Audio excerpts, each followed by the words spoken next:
जय दोस्तों, उज्जवल परिवार फिर हाजिर भी आप लोगों के बीच में अपनी क्लास लेकर के।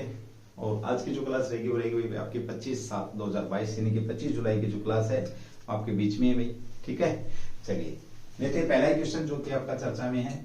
एक व्यक्ति तो आपका चर्चा में है, वो भाई दिनेश गुणवर्धने चर्चा में है। ये कौन है?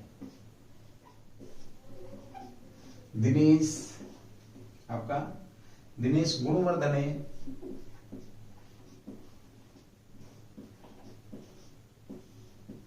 चर्चा में है। ये कौन है? कौन में आपके दिनेश गुणवर्धने चर्चा के अंदर हैं, तो ये हैं कौन में? ठीक है, कोशिश करना भाई। फिर वही बात आ जाती है क्लास को शेयर करने की, नहीं तो जिन्होंने देखनी वो देखेंगे मेरे ख्याल में, मुझे लग रहा है, और जिन्होंने नहीं देखनी वो नहीं देखेंगे। चलिए भाई, आपके पड़ोस में एक देश है श्रीलंका में।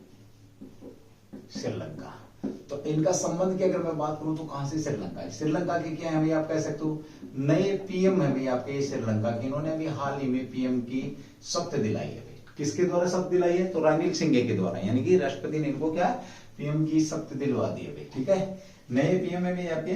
कब दिलाई दिनेश को? तो ये कह सकते हो आप 22 जुलाई 2022 को इनके 22 जुलाई 2022 को इन्हें शपथ दिलाई गई। और ये श्रीलंका के कौन से 15वें नंबर के पीएम, कौन से नंबर के पीएम बने हैं? तो 15वें नंबर के पीएम बने हैं। ये याद रखेंगे भैया, आपका प्रधानमंत्री के रूप में इन्होंने शपथ लिए, 15वें पीएम के रूप में शपथ लिए। सीधा सा पूछेंगे आपसे, दिनेश गुणवर्धने हैं कौन? तो ये संबंध श्रीलंका से है। श्रीलंका के 15वें आपके पीएम बने हैं। राष्ट्रपति की बात करें तो रानिल सिंघे चुनाव जीत चुके हैं आपके। रानिल सिंघे राष्ट्रपति हैं, प्रधानमंत्री आपके बीच में ये हैं। इन्हें पहले कौन से मंत्री पद पर थे? तो इनकी मैं बात करूं तो गृह मंत्रालय इनके पास था। गृह मंत्री थे भाई आपके श्रीलंका के, क्या थे? गृह मंत्री थे पहले।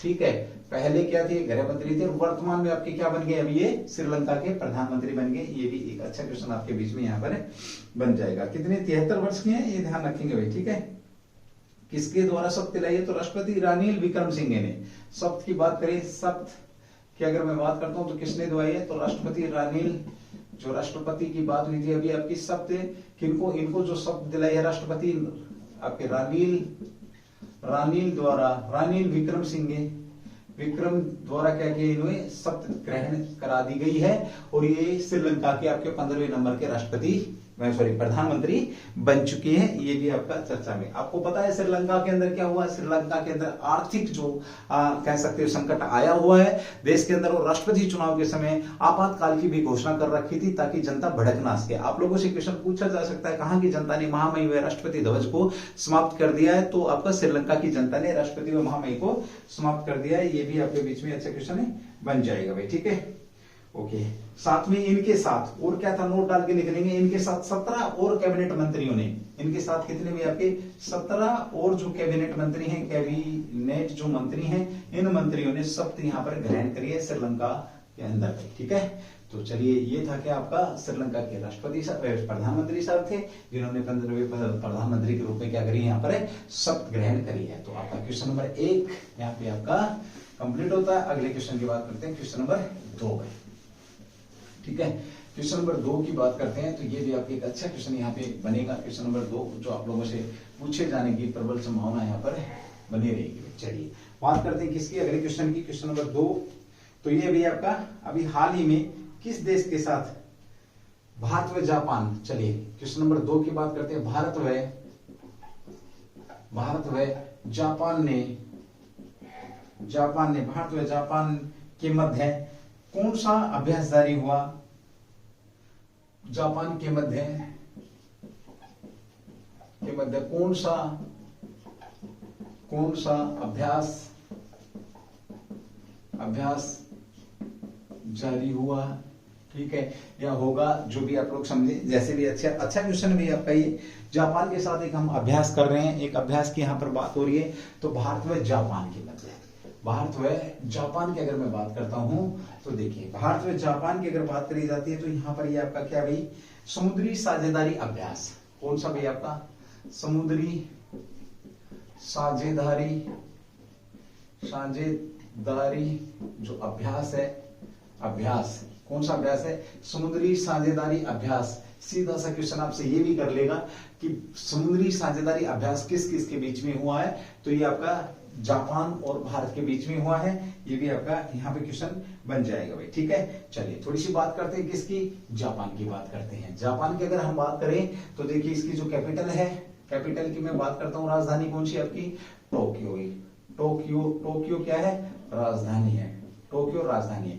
यहाँ पर आपके कौन से 2020 के जो ओलंपिक हुए थे 2021 के अंदर, ओलंपिक हुए कब आपके 2021 के अंदर ओलंपिक हुए।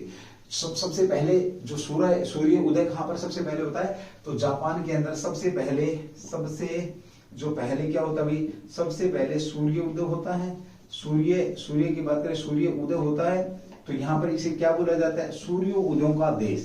सूर्योदयों का देश, सूर्योदयों का देश के नाम से भी इसको बोला जाता है। ये भी याद आप लोग रखेंगे, ठीक है भाई। सूर्योदय का देश भी इसे किसे कहा जाता है? तो जापान को ही कहा जाता है, ठीक है। चलिए जापान की बात करें तो राजधानी होगी, और इसकी मुद्रा की बात करें तो येन है, ठीक है। और पहली बार नाटो के शिखर सम्मेलन में भाग लेगा ये आपका कब? जापान पहली बार नाटो की बैठक में भाग लेगा। किसकी बैठक में? नाटो की बैठक में भी।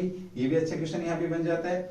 और 119 वर्ष की एक बंदे की डेथ हुई थी यहाँ पर, तो सबसे ज्यादा आयु का 119 वर्ष का जो व्यक्ति था वो भी कहाँ का था? जापान का ही था। ये भी आपके बीच में अच्छा क्वेश्चन बनता है। साथ में बात करेंगे इस क्वेश्चन की भी, हैनल पासपोर्ट इंडेक्स में जापान पहले नंबर पर है। पासपोर्ट इंडेक्स की बात करूं, पासपोर्ट जो इंडेक्स है, इस इंडेक्स में जापान हैनल पासपोर्ट इंडेक्स, कौन सा भाई? हैनल पासपोर्ट इंडेक्स में जापान कौन से नंबर पर आपका? पहले नंबर पर है। ये भी आपका क्वेश्चन यहाँ पे बन जाएगा। चलिए भाई अगले क्वेश्चन की बात करते हैं, क्वेश्चन नंबर 3, जो कि आपसे पूछे जाने की संभावना भी है, ठीक है।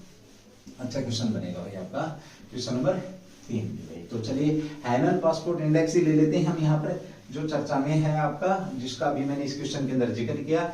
यानी कि पासपोर्ट के हिसाब से, यानी कि सबसे ताकतवर पासपोर्ट किसका है और सबसे खराब स्थिति पासपोर्ट में किसकी है, उसको लेकर के भी हम यहाँ पर बात करेंगे। तो हैनल पासपोर्ट इंडेक्स, क्वेश्चन नंबर 3 आपका कौन सा भाई? हैनल पासपोर्ट इंडेक्स। हैनल पासपोर्ट इंडेक्स चर्चा में है।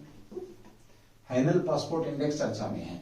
तो विश्व के अंदर हैनल पासपोर्ट इंडेक्स की हम बात करें तो विश्व के अंदर इस पासपोर्ट की स्थिति में सबसे मजबूत देश कौन सा है? यानी कि उसके पासपोर्ट के दम पर वो उस पासपोर्ट के साथ किसी भी देश की यात्रा, कितने देशों की यात्रा करी जा सकती है, वो यहाँ पर अच्छा क्वेश्चन आपका बन जाएगा। चलिए हैनल पासपोर्ट इंडेक्स 2022, इसमें भाई आपका क्या है? इसमें सबसे पहले बात करें, इमिग्रेशन कंसल्टी हैनल एंड पासपोर्ट द्वारा प्रकाशित किया गया। किसके द्वारा किया गया है? सबसे पहले तो जारीकर्ता भाई आपका, ये जारीकर्ता पूछे आप लोगों से, अच्छा क्वेश्चन है भाई आपका। तो जारीकर्ता कौन आपका? इमिग्रेशन कंसल्टेंसी,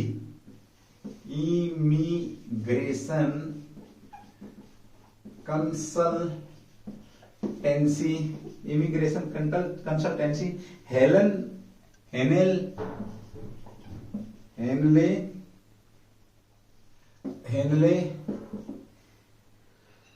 एंड पार्टनर्स जो आपके हैं, इनके द्वारा ये क्या आपके जारी करता। सबसे पहले पूछेगा तो immigration consultancy Henley and partners के द्वारा इसको जारी किया गया है 2022। और इसमें पहले स्थान पर कौन है आपका? तो पहले स्थान की अगर मैं बात करूं, पहले स्थान पर आपका कौन है? तो ये है पहले स्थान पर आपका भाई कौन? जापान देश है, जापान, ठीक है, ओके। सबसे शक्तिशाली पासपोर्टों में आपके 87वें नंबर पर रखा गया है किसको? भारत को दुनिया के 199 सबसे शक्तिशाली सूचकांक की बात करें तो कितनी है? 199 शक्तिशाली अगर देशों की बात करें तो कितने आपके 199। और 2022 में सबसे शक्तिशाली पासपोर्ट में कौन से नंबर पर? 87वें नंबर पर है। यानी कि जो भारत का जो नंबर है, भारत कौन से नंबर पर आपका? 87वें स्थान पर है। यानी कि इस हैनल पासपोर्ट इंडेक्स में अगर भारत का स्थान पूछे तो कौन सा आपका? 87वां। पहला स्थान पूछे तो आपका कौन है? जापान की मैंने यहाँ पर बात कर ही दी है, ये भी आपका क्वेश्चन यहाँ पे बन जाएगा। ठीक है, चलिए पहला स्थान जापान का, उसके बाद कौन कौन, बाद में कौन है? सिंगापुर और दक्षिण कोरिया। भाई पहला स्थान आपका फर्स्ट जापान, उसके बाद कौन आपका? सिंगापुर है, प्लस कौन आपका? दक्षिण कोरिया। भाई दक्षिण कोरिया, ठीक है, और कौन आपका? दक्षिण कोरिया है, ये भी याद रखेंगे। चलिए जापान का पासपोर्ट बिना पूर्व वीजा के लिए, जापान का जो पासपोर्ट है, जापान का पासपोर्ट बिना पूर्व वीजा के 193 देशों की, किसके भाई? बिना वीजा के, बिना पूर्व वीजा के लिए पासपोर्ट और वीजा आपकी जरूरत पड़ती है विदेशी यात्रा के लिए। 193 देशों में जापान के व्यक्ति बिना पूर्व वीजा के क्या कर सकते हैं? आवागमन कर सकते हैं, जा सकते हैं और अपना जो काम करना वो कर सकते हैं। ये सबसे अच्छा क्वेश्चन यहाँ पर आपका बन जाएगा भाई। ठीक है, और सबसे खराब स्थिति की बात करें तो अफगानिस्तान पासपोर्ट धारकों की कुल पहुंच सिर्फ कितनी है? अफगानिस्तान की अगर मैं बात करता हूं, अफगानिस्तान की कितनी हुई आपकी? तो ये खाली 27 है। और इसके पासपोर्ट से क्या भाई? 29 देशों में परेशानी मुक्त कह सकते हो आप। ये भी आपके बीच में यहाँ पर क्वेश्चन बन जाएगा। ठीक है, ओके। भारत की का बात करें तो भारत आपका, भारत प्लस मॉरिशस और तजाकिस्तान, ये जो 3 देश हैं, ये बिना पूर्व के 67, इनका जो पासपोर्ट है 67 देशों में चलेगा भाई। ठीक है, ये आपका क्वेश्चन यहाँ पे बन जाएगा। देखिए हैनल पासपोर्ट की बात करी मैंने, हैनल पासपोर्ट इंडेक्स आपका चर्चा के अंदर है। जारीकर्ता की बात करी तो इमिग्रेशन कंसल्टेंसी हैनल एंड पार्टनर्स, ये आपके क्या है भाई? जारीकर्ता है। साथ में पहले स्थान पर कौन आपका? जापान है। इस जापान के पासपोर्ट से हम बिना पूर्व वीजा के कितने? 193 देशों की क्या कर सकते हैं? यात्रा कर सकते हैं। जापान के बाद कौन आपके? सिंगापुर और दक्षिण कोरिया है। भारत की बात करिए हमें यहाँ पर, हमने सबसे कम की बात करी तो अफगानिस्तान 27 है। भारत, मॉरिशस और तजाकिस्तान के पासपोर्ट से कितने देशों की यात्रा करी जा सकती है बिना पूर्व वीजा के? पासपोर्ट की मैं बात करूं तो 67 देशों की यहां पर की जा सकती है। और इंडेक्स की बात करें तो भारत कौन से नंबर पर है? 87वें नंबर पर इस इंडेक्स में है। अगला क्वेश्चन है, भारत हैनल के हिसाब से आपके पासपोर्ट इंडेक्स 2021 में कौन से नंबर पे थे? ये क्वेश्चन आप लोगों के लिए। चलिए अगले क्वेश्चन की बात करते हैं, क्वेश्चन नंबर 4 जो कि आपके बीच में बन जाएगा। ये क्या था? आपका हैनल पासपोर्ट इंडेक्स था। चलो भाई, आपकी जो क्लासें हैं भाई, एक बार जरूर थोड़ा सा कमेंट्स करके हमें मोटिवेशन देने की कोशिश करें। ठीक है, कि कैसा, कहाँ पे क्या सुधार किया जा सकता है, तो उस क्लास के हिसाब से आपका सुधार भी यहाँ पर करने की हम कोशिश करेंगे। अभी पोलियो का मामला चर्चा में रहा है एक देश के अंदर। क्वेश्चन नंबर 4 भाई, अभी हाल ही में एक देश के अंदर क्या हुआ? पोलियो का मामला दर्ज हुआ है। तो कितने दिन बाद पोलियो का मामला दर्ज हुआ? किस देश में हाल ही में? तो क्वेश्चन आपका किस देश में हाल ही में पोलियो का मामला दर्ज हुआ है? पोलियो का मामला दर्ज हुआ है। जैसे आपका मंकी पॉक्स, कोरोना, बहुत कुछ चला दर्ज हुआ है और जो चर्चा में है। ठीक है, सबसे पहले बात करें, बड़ा अच्छा क्वेश्चन है आपका, पोलियो का मामला दर्ज हुआ है क्योंकि लगभग दुनिया ने अपने आप को पोलियो से मुक्त करने की बात यहाँ पर जारी करी है या कोशिश करी है। ये भी आप लोगों के बीच में बन जाएगा। चलिए भाई, बात करते हैं किसकी? आपका पोलियो की। तो अमेरिका में भाई, कहां पर? यूएसए के अंदर आपका पोलियो का 1 दशक में, कह सकते हैं आपका 1 दशक में पोलियो का, किसमें भाई? 1 दशक, यानी कि 10 वर्षों में 1 दशक में पहला मरीज मिला भाई। 1 दशक में 1 मरीज मिला है। किसका? 1 मरीज मिला है। किसका भाई? पोलियो का मरीज मिला है, याद रखना। और इस मरीज ने कहीं बाहर की यात्रा, बाहरी यात्रा नहीं करी थी भाई, बाहरी यात्रा नहीं करी है, यानी कि ये बाहर किसी भी देश में नहीं गया है। तो ये भी आपका क्वेश्चन यहाँ पर बन जाएगा। ठीक है, क्लास को स्किप नहीं करना भाई। हम द्रौपदी मुर्मू की शब्द के बारे में भी बात करेंगे और भी आपके कई अच्छे क्वेश्चन है। कभी क्लास को आप स्किप कर जाओ, क्वेश्चन आपका रह जाए। आज आपका 25 जुलाई है, आप लोगों को पता 25 जुलाई को आज भारत के 15वें राष्ट्रपति के रूप में किसने? द्रौपदी मुर्मू मैडम ने शपथ ले ली है। ये भी आपके बीच में क्वेश्चन बड़ा अच्छा यहाँ पे रहेगा, तो बड़ी अच्छी जानकारी आप लोगों को देकर के जाने वाला हूँ। चलिए भाई, ठीक है, क्वेश्चन आ जाएगा, हो सकता है अगला ही क्वेश्चन आ जाए आपका। इन्होंने हम यहाँ पर किसकी बात करिए, तो पोलियो के खिलाफ टीकाकरण के नंबर देखिए, अमेरिका में सबसे अधिक भयानक बीमारियों में से एक थी, यानी कि यूएसए की सबसे अधिक भयानक बीमारी थी, उनमें से एक थी आपकी पोलियो, और प्रतिवर्ष हजारों लोग इससे ग्रसित हुए। इसने टीकाकरण कब किया? टीकाकरण की बात करूं, टीकाकरण पोलियो के खिलाफ, हालांकि दो तरीके से इसके खिलाफ काम किया जाता है, एक तो दवाई पिलाई जाती है मुंह से, और एक टीकाकरण। तो पोलियो का टीकाकरण किया गया था कब? 1955 में आरंभ हुआ था यूएसए के अंदर। अगर हम पूछे पोलियो का टीकाकरण कब आरंभ किया गया, तो 1955 के अंदर पोलियो का टीकाकरण किया गया था यूएसए के अंदर। ये भी पूछा जा सकता है भैया आपका। राष्ट्रीय टीकाकरण अभियान कब आपका? तो 100 से कम 1970 दशक में 10 से कम कर दिया था। देखिए 1960 के दशक में पोलियो के जो लोग थे कितने? 100 से कम थे। कहां पर बात कर रहा हूं मैं? खाली यूएसए की बात कर रहा हूं, कम थे भाई, ठीक है, ओके। और 1970 के दशक में इनकी संख्या 10 से कम हुई, यानी कि जो मरीज थे पोलियो के वो इतने कम हुए। और 1973 में अमेरिका ने, कब भाई आपका? 79 में, सॉरी 1979 में यूएसए ने क्या किया? अपने आप को पोलियो मुक्त घोषित कर दिया। यूएसए ने पोलियो मुक्त घोषित किया था, याद रखना। अपने आप को क्या किया? पोलियो मुक्त घोषित कब किया यूएसए ने? तो 1979 के अंदर पोलियो मुक्त घोषित किया था। ये भी क्वेश्चन आपका बन जाएगा। और 2013 में देश में पोलियो का संस्करण लेकर आए कुछ यात्री। कब? बाहर गए थे कुछ घूमने के लिए, तो वापस देखिए 1979 के बाद कब आपका? 2013 में कुछ यात्री फिर पोलियो लेकर के आए, कुछ यात्री फिर पोलियो लेकर के यूएसए के अंदर आए, तो वहां पे फिर पोलियो का जिक्र मिलता है, ये भी ध्यान रखिए। कुछ यात्री फिर आपके दोबारा से फिर पोलियो लेकर के आए। क्या लेकर के आए? पोलियो जो बीमारी आपकी वो लेकर के आए, ये भी ध्यान रखेंगे, ठीक है। चलिए ये भी बात आपकी हो चुकी है। देखिए पोलियो की बात करूं मैं आपका, एक व्यक्ति से दूसरे व्यक्ति या दूषित पानी से फैलता पोलियो की अगर हम बात करते हैं, तो पोलियो की एक व्यक्ति से दूसरे व्यक्ति की तरफ फैलता है। ये स्थायी कमर में कह सकते हो, कमर को इफेक्टिव करता है, बच्चों को इफेक्टिव करता है, और आपका पैरालाइज टाइप की स्थिति हो जाती है पोलियो के अंदर। भाई आपका जो पोलियो की बात है वो आपका ये आपके बीच में ज्यादातर बच्चे क्या होते हैं? इससे प्रभावित होते हैं। यह अफगानिस्तान और पाकिस्तान के लिए स्थानिक है। यह रोग किसके लिए भी? अफगानिस्तान और आपका पाकिस्तान के लिए क्या है? पाकिस्तान के लिए स्थानिक है, याद रखेंगे। आपसे पूछे स्थान, तो अफगानिस्तान में, पाकिस्तान में, ठीक है। ये था, तो बड़ा चर्चा बन गई भाई इसकी।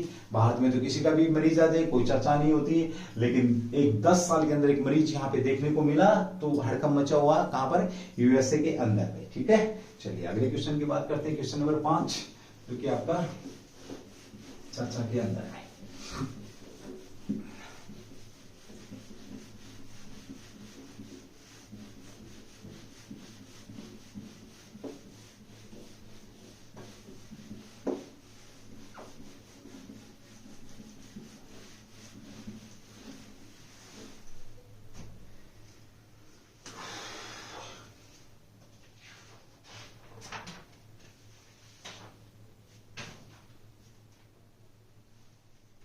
अगला क्वेश्चन नंबर 5, किस देश के पीएम उम्मीदवार ने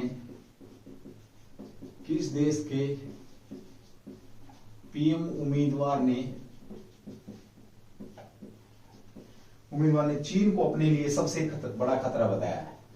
चीन को अपने लिए सबसे बड़ा खतरा बताया है, ठीक है। यानी कि पीएम का उम्मीदवार है और उसने अपने लेक्चर में बोला कि चीन सबसे बड़ा खतरा बता दिया है उसको, तो बहुत बड़ी बात हो जाती है। तो आपको सबको पता है, देखिए हम जिसके गुलाम थे अब वो हमारा गुलाम होने जा रहा है। किसके? तो ब्रिटेन, भारतीय मूल के व्यक्ति हैं। तो ब्रिटेन में क्या हो रहा है? ब्रिटेन के अंदर आपके पीएम के चुनाव होने हैं। पीएम का उम्मीदवार कौन है आपको पता? पीएम का उम्मीदवार भारतीय मूल के कौन है? आप लोग सब जानते हैं बड़े अच्छे तरीके से। ये आपके भाई ऋषि सुनक है, ऋषि सुनक साहब हैं, ऋषि सुनक। और उन्होंने क्या घोषणा कर दी कि देश के लिए, ब्रिटेन के लिए सबसे ज्यादा जो खतरा है वो क्या है? आपका चीन है। इन्होंने क्या बोला है कि जो ऋषि सुनक ने क्या बोला है कि चीन ने हमारी टेक्नोलॉजी चुराई है, हमारी टेक्नोलॉजी क्या करी है? चुराई है। चीन ब्रिटेन के अंदर क्या, ब्रिटेन में जो उनके विश्वविद्यालय हैं उनके अंदर चीनी जो विद्यार्थी पहुंचाए इन्होंने, और वहां से टेक्नोलॉजी का चोरी करने का काम किया है। ठीक है, ओके। तकनीकी चोरी की बात करिए, सीधा सा यहाँ पर दूसरा इन्होंने वैश्विक बेल्ट एंड रोड पर, कौन सा आपका जो वैश्विक जो बेल्ट रोड है, वैश्विक बेल्ट एंड रोड पर क्या क्या इन्होंने आप क्या क्या है, बेल्ट एंड रोड पर आपत्ति जताई है, ये भी अच्छा क्वेश्चन है। साथ में ताइवान पर आक्रमण, ताइवान पर जो आक्रमण या ताइवान के साथ व्यवहार को लेकर, ताइवान के साथ व्यवहार को लेकर के क्या इन्होंने विरोध जताया कि जो चीन है वो जो हड़प की नीति या साम्राज्यवादी की नीति को छोड़े और ताइवान की तरफ है नजर उठाना बंद करे, ये भी यहां पर इन्होंने बोला है। ठीक है, ओके। चीन की जासूसी, और क्या बोला इन्होंने, चीन ने ब्रिटेन की जासूसी करवाई है, ब्रिटेन की जासूसी की है। इसके जवाब देने के लिए उन्होंने अपनी खुफिया एजेंसी से चीन की जासूसी कराने की या इसके बारे में छानबीन करने की बात कही है। ठीक है, गर्व करने की बात क्या है भाई, ये जो ऋषि सुनक साहब है ये आपके व्यापारी हैं, और ये हम यहाँ पर कह सकते हैं कि भारतीय मूल के आपके नागरिक हैं, ब्रिटिश नागरिक हैं, और ऐसा समय आ चुका है। देखिए, समय कभी कह सकते हैं ना, समय किसी का सगा नहीं है, समय पलटी मारते देर नहीं लगाता है, और वही यहाँ पे हो रहा है। अभी ज्यादा दिन पुरानी बात नहीं हुई है, 1947 75 हम स्वतंत्रता दिवस मना रहे हैं, 75वीं साल के अंदर ये हो सकता है कि आज हम गर्व से कहें कि ब्रिटिश के जो प्रधानमंत्री, ब्रिटेन के जो प्रधानमंत्री हैं वो कौन है, आपके ऋषि सुनक साहब है, प्रबल दावेदार है भैया। ठीक है, चलिए अगली बात करते हैं। आपको पता है इन्होंने क्या किया था, इस्तीफा दिया था, ये मंत्री पद पर थे, और बड़े व्यापारियों में इनकी गिनती होती है, और सबसे ज्यादा ताकतवर दावेदार अभी इन्हीं को समझा जा रहा है, ब्रिटिश पीएम के उम्मीदवार है भैया आपके, और 2 3 4 5 राउंडों में ये विजय हासिल कर भी चुके हैं, और आगे आने वाले समय में आपके बीच में जो गर्भ समय के गर्भ में है वो आपको मालूम हो जाएगा। ठीक है, चलिए ये भी क्वेश्चन था आपका, अच्छा क्वेश्चन था, यहाँ भी आप लोगों से पूछा जा सकता है, इसको लेकर के भी बातें हो सकती हैं आपके बीच में। चलिए अगले क्वेश्चन की बात करते हैं। वन्य जीव अभयारण्य किस राज्य ने, क्वेश्चन नंबर 6 आपका, किस राज्य ने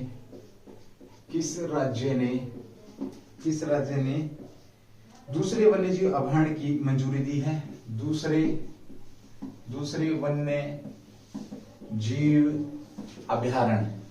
अभयारण्य की मंजूरी दी है, की मंजूरी प्रदान करी है भाई। सीधी सी बात करें तो किस राज्य ने दूसरे वन्यजीव अभयारण्य की मंजूरी प्रदान करी है, ये भी आपका क्वेश्चन यहाँ पे बन जाएगा। ठीक है भाई, अच्छा बेहतरीन क्वेश्चन है, 4-5 आपके जो क्वेश्चन निकले ये भी अच्छे थे, और ये भी क्वेश्चन आपका क्या है, अच्छा ही है, एक बार देखेंगे। तो सबसे पहले बात करते हैं किसके द्वारा भाई, असम ने दूसरे वन्यजीव अभयारण्य की क्या दे दी है, अनुमति दे दी है। और ये आपके बीच में क्वेश्चन, असम की राजधानी आप लोगों को पता, थोड़ी सी असम की बात करेंगे अभी हम। अगर असम की बात करते हैं तो सबसे पहले देखिए क्वेश्चन कराया था मैंने आप लोगों को, शायद ध्यान हो कि मूल बनकरों के लिए एक योजना लेकर के आया था, अच्छा क्वेश्चन था। असम को अगर हम बात करते हैं, देखिए श्रवणवीर नारी योजना थी आपकी, श्रवणवीर नारी योजना अगर पूछे, नारी योजना कहाँ की है, तो ये भी आपकी कहां की, श्रवणवीर नारी योजना असम की है। अगला क्वेश्चन आपका यहाँ पे एक और बन जाएगा, आपका दीमा हसाऊ जिले में महापाषाण, कौन से जिले में भाई आपका, दीमा हसाऊ जिला है, हसाऊ जिले के अंदर आपके चर्चा में था, दीमा हसाऊ आपका क्या है, जिला है। इस जिले में क्या मिला है आपका भाई, महापाषाण काल के पत्थर, महापाषाण जो काल है, पाषाण काल के क्या मिले, पत्थर मिले हैं, ये भी आपका क्वेश्चन यहाँ पे बनता है। ठीक है, जलमार्ग कॉन्क्लेव 2022, जलमार्ग कॉन्क्लेव 2022 भी कहां से संबंध रखता है आपका, यहीं से संबंध रखता है। भारत का पहला शुद्ध हरित हाइड्रोजन संयंत्र है, क्या भाई आपका पहला शुद्ध हरित हाइड्रोजन जो संयंत्र की स्थापना की बात करो, हाइड्रोजन संयंत्र, तो ये भी आपका कहां पर लगाया गया है, तो ये भी आपका असम के अंदर लगाया गया है, ध्यान रखें। अंबुबाची मेला आपका, और कौन सा भी आपका अंबुबाची मेला है, अंबुबाची मेला 4 दिवसीय जो मेला है, ये भी इसका संबंध भी कहां से आपका असम से ही है। तो राज्य किसने, तो दूसरे वन्य जीव अभयारण्य की मंजूरी किसने दी, असम। असम की राजधानी क्या है, ये आपको जल्दी से कमेंट्स करके मुझे बताएंगे। और वर्तमान में इसके सीएम कौन है, इसके आपके कह सकते हैं राज्यपाल कौन है, वो भी क्वेश्चन आपके बन जाते हैं यहाँ पे। चलिए अगले क्वेश्चन की बात करते हैं, क्वेश्चन नंबर 7 भाई, जो कि आपका आज का कह सकते हो कि आपका इंपोर्टेंट क्वेश्चन है, जिसके ऊपर हम अभी बात करने वाले हैं। ठीक है, चलिए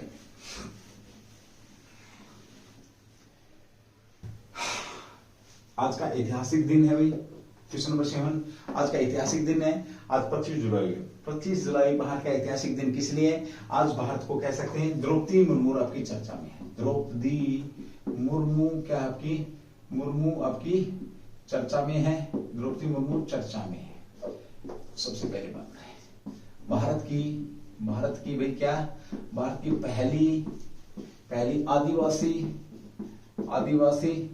महिला है, भारत की पहली आदिवासी महिला राष्ट्रपति भाई, महिला राष्ट्रपति आपके बीच में है, यही है। ठीक है, भारत की पहली आदिवासी महिला राष्ट्रपति की बात करें तो यही है। आज इन्होंने क्या 25 जुलाई को क्या किया भाई, इन्होंने शपथ ग्रहण करी है। क्या किया लिया है इन्होंने, शपथ जो ग्रहण ओथ, जल्दी से कमेंट्स बताएंगे। राष्ट्रपति के शपथ की व्यवस्था किस एक्ट के अंदर की गई है, तो शपथ ग्रहण करी है किसके द्वारा कराई गई है, तो एन.वी. रमना साहब जो हैं, रमना ये कौन है, भारत के CJI chief justice of India, इन्होंने शपथ दिलाई है। अब बात आती कि 25 जो जुलाई है, आज जैसे 25 जुलाई को पहली बार किस राष्ट्रपति ने शपथ ली थी, तो नीलम संजीव रेड्डी भैया, आपका नीलम संजीव जो रेड्डी साहब थे, इन्होंने शपथ ली थी, जो सबसे कम आयु के आपके क्या थे, आपके राष्ट्रपति थे और निर्विरोध चुने गए थे। अब बात आती है ये इनका जो राष्ट्रपति का चुनाव था, ये कब हुआ था, तो 18 जुलाई को चुनाव हुआ है। रिजल्ट कब आया आपका, 21 जुलाई को रिजल्ट आया है, और 25 जुलाई को क्या हो गई, आज इनकी शपथ ग्रहण समारोह, शपथ ग्रहण हो चुकी है इनकी। ठीक है, कब आपका 25 जुलाई को गई। ठीक है, 2022 कर लेना सबके बीच में, है ना। ठीक है, चलिए अब बात आती है आपकी, ये जो महिला है इनका संबंध अगर हम बात करें, पार्टी की बात करें, तो पार्टी की अगर मैं बात करता हूं तो एनडीए की उम्मीदवार थी, एनडीए किसको बोलते हैं आपका, ये जो बीजेपी प्लस उसके सहयोगी दल, क्या कहेंगे हम इसको, बीजेपी प्लस से उनके जो सहयोगी दल हैं, ये क्या है भाई, ये आपका एनडीए के नाम से जाना जाता है। देश के अंदर स्वतंत्र भारत में पैदा होने वाली पहली राष्ट्रपति आपकी कौन है, द्रौपदी मुर्मू है। ठीक है, कौन सी जनजाति, आदिवासी जनजाति, संथाली आदिवासी जनजाति, संथाली से इनका संबंध है। कहां ये इससे पहले क्या थी, तो राज्यपाल थी। राज्यपाल की बात करें तो कहां की थी, झारखंड की क्या थी, ये राज्यपाल थी। जन्म की अगर बात करते हैं तो जन्म इनका कहां पर भी, उड़ीसा के अंदर जन्म हुआ। उड़ीसा में भी कहां पर, मयूरभंज में इनका क्या जन्म हुआ।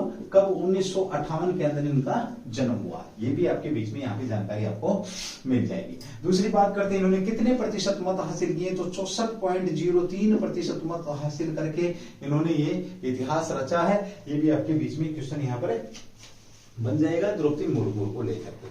ठीक है, साथ में हम बात करते हैं ये आपकी कौन कौन सी मंत्री पद पर रही थी। अगर ये अगर क्वेश्चन पूछा जाए तो मंत्री पद पहले आपका ये कब भाई, आपका 2000 से लेकर के 2002 तक बीजू गठबंधन के साथ, बीजू दल के साथ क्या था, बीजू दल के साथ क्या था भाई, प्लस बीजेपी गठबंधन था, गठबंधन। और इस सरकार में ये पहले कौन सी मंत्री नहीं है, वाणिज्य प्लस परिवहन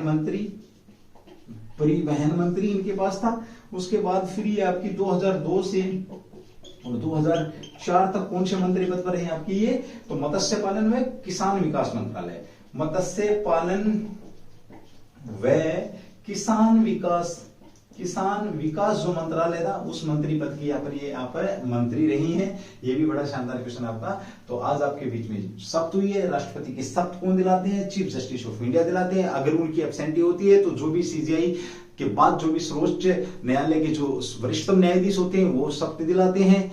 जो हमारे महामहिम को, ये भी अच्छा क्वेश्चन यहाँ पे। साथ ही हम बात करते हैं, इन्होंने बड़ी आपकी एक बेहतरीन जो कह सकते हैं संघर्षफुल जिंदगी जी है इन्होंने। पहले एक ये कलरक के विभाग में, कलरक के रूप में इन्होंने नौकरी करी, तो सिंचाई विभाग में कलरक के रूप में नौकरी करी। उसके बाद फिर इन्होंने अपना कह सकते हैं कि असिस्टेंट प्रोफेसर के तौर पर इन्होंने नौकरी करी। उसके बाद 1997 में पहली बार काउंसिल के इन्होंने चुनाव जीते हैं। पहली बार राजनीति में शामिल कब हुई? 1997 के अंदर शामिल हुई है। उसके बाद इन्होंने पीछे मुड़ करके नहीं देखा। 2 बार उड़ीसा की क्या रही है? विधायक रही है। और इन्हें 2007 में भी 2007 में इन्हें सर्वश्रेष्ठ है उड़ीसा का क्या, उड़ीसा का सर्वश्रेष्ठ या सबसे अच्छा विधायक का क्या अवार्ड दिया गया। और उस अवार्ड का नाम क्या था? तो नीलकंठ, इसका क्या था? नीलकंठ है उसका नाम था। ये भी शानदार क्वेश्चन आपका यहाँ पर बनता है। ठीक है, तो ये थी द्रौपदी मुर्मू और देश को मिल चुकी हैं 15वीं प्रधानमंत्री राष्ट्रपति आपके बीच में आ चुकी हैं।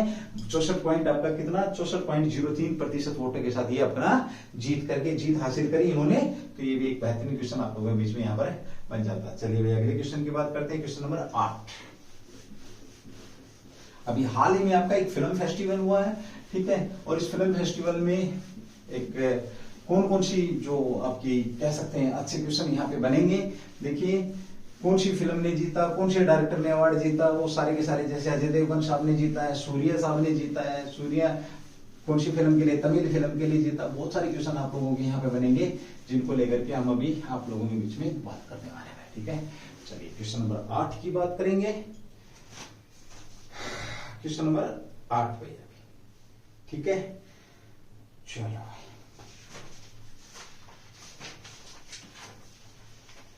राष्ट्रीय फिल्म पुरस्कार 2022 चर्चा में आपका क्वेश्चन नंबर 8, राष्ट्रीय फिल्म पुरस्कार 2022 चर्चा में। राष्ट्रीय फिल्म पुरस्कार 2022 चर्चा में है, तो ये चर्चा में क्यों है इसके ऊपर हम बात करेंगे। सबसे पहले तो बात करें कौन सा संस्करण है भाई? 68वां फिल्म पुरस्कार आपका कौन सा है? आपका 68वां फिल्म पुरस्कार है, इसके ऊपर बात करेंगे। सबसे पहले तो कौन सा आपका 68वां फिल्म पुरस्कार है, 68वां संस्करण की बात करें तो, ठीक है, ओके। और साथ में हम बात करें तो इसने सर्वश्रेष्ठ फीचर फिल्म का पुरस्कार किसने जीता है? तो सोराई आपका सर्वश्रेष्ठ फीचर जो फिल्म है सर्वश्रेष्ठ, इसमें किसने जीता है? सोराराई पोट्रू फिल्म ने कई अवार्ड जीते हैं। आपका सर्वश्रेष्ठ फिल्म फीचर फिल्म कौन सी भाई? सर्वश्रेष्ठ फीचर फिल्म की यहाँ पर बात हो रही है। सर्वश्रेष्ठ फीचर फिल्म सोराई पोट्रू ने इन्होंने अवार्ड जीता है। और कौन सा संस्करण, कौन सा भाई? 68वां संस्करण है।